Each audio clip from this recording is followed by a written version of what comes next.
We've had many questions about how to get to Mystery Doug, or if you're there, how to find the activities and what to do with the activities. So I'm going to walk you through those steps now, and hopefully this will give you some assistance. When I open my room 11 second grade Google Classroom, I'm always on streaming, and there will be notes here. Then I go to classwork. There are two ways to get to Mystery Doug. You can either scroll down on the right side until you get to Science and Social Studies, and the Mystery Dougs are listed by the week date that they begin. Or you can come over here to the topic section and scroll down to Science and Social Studies. Then when you get to Mystery Doug, you're going to choose the one for this week. You're going to choose one of the Mystery Doug lessons and click on it.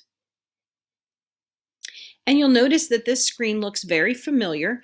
This is what it might look like when we start Mystery Doug in our classroom. What's different here is in the class when we do Mystery Doug, after the lesson is over, it gives the hands-on activity options for the teacher to select. Since we are doing distance learning, Mystery Doug has set it up differently. All of the lessons start with this word here that says exploration. That's actually the video that gets you introduced into the lesson, gives you the background of the lesson, and all the important information you're going to need to be able to do the hands-on activity. The next button on the bottom of the screen says hands-on activity. When you click on the hands-on activity, it'll actually take you to a place that looks similar to when we do the activity in class. There might be a video, there might be some instructions, there might be a list of ingredients. If there's a video, always play the videos first. If it's a list of instructions or a video and instructions as you go, you'll notice that there are arrows on the side, and you'll click those. If you're in a class. And it'll take you to the different steps of the activity that we're going to be doing. When you're done with the activity, and this one will tell you like there are 13 steps, so it'll take you a while, you'll click the white arrow button to exit.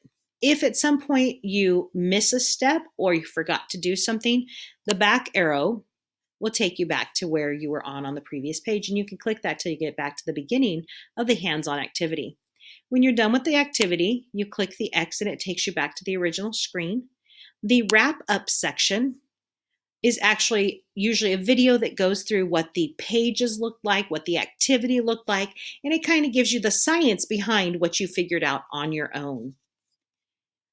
Some people were asking, well, if there's an activity and it has workbook pages or worksheets that I'm supposed to do, where do I find those?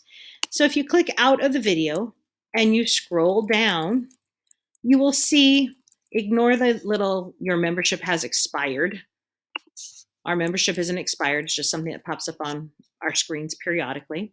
You'll go down to where it says activity prep. And you can preview the activity here, or you can just prep the activity for things you might want to print. If you don't have a printer, that is fine. You can write down all of this information on your journal to do the activity. Let me demonstrate what that might look like.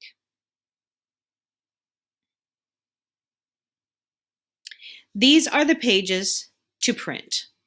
Again, ignore the fact it tells you that my membership is expired, because it's not. And it will go through instructions. There are different pieces on it. If you're going to print, you'll just go there and hit print. If you're not going to print, you will hit preview the activity and it'll show you what the activity looks like. That's another way to get into it. Let me scroll back down there. Also, I showed you in the printing thing, it had prep instructions. Those prep instructions are actually right here. It says we recommend students work in groups of 4. Homeschool students can work on their own. Okay, so those are some instructions you might need while doing this lesson. And if your activity requires supplies, they would be listed here in a yellow section underneath your prep. Okay, and then it just goes through depending on what the activity is, what you need, what kinds of things you can get.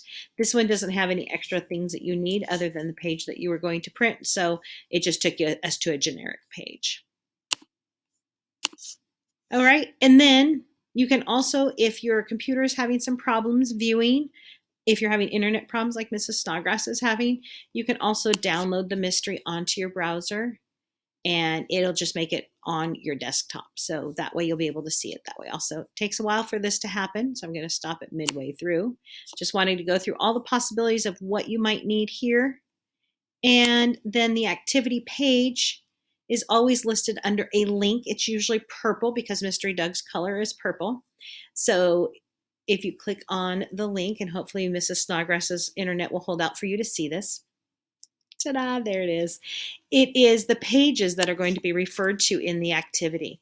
This is where I said if you do not have a printer, I was going to walk you through what to do. So if you don't have a printer, on the top of my journal page or on notebook paper, I would write, who's calling? And then when I would write a number 1, and I wouldn't write all of these words, I would write, identify frogs by calls. And then I would write a 2-column note. I would write kind of frog in the first column, a little bit smaller. And then my second column, I would write a few words to remind yourself what it sounds like. And I would just make this chart on my journal. And then I would write down question number 2 and question number 3 and leave myself 1 or 2 lines to be able to answer question 2 and 3. And so that is all you will need to do if you don't have the ability to print this at home. Another thing that is important for some of us, if we have parents that speak Spanish only at home, they might want to know what we are doing. And this is a really cool piece that's added to all of our Mystery Dougs. There's the ability to view the lesson in Spanish. That way your parents can help you with this also if they speak Spanish at home. So that's all you need to know about Mystery Doug. Every week we have a major lesson and 2 mini lessons listed in Mystery Doug. Please enjoy them. You do not have to turn them in. They're really truly for your enjoyment and learning. Science is fun. I really hope you enjoy all the science that we've been doing. Have an awesome day.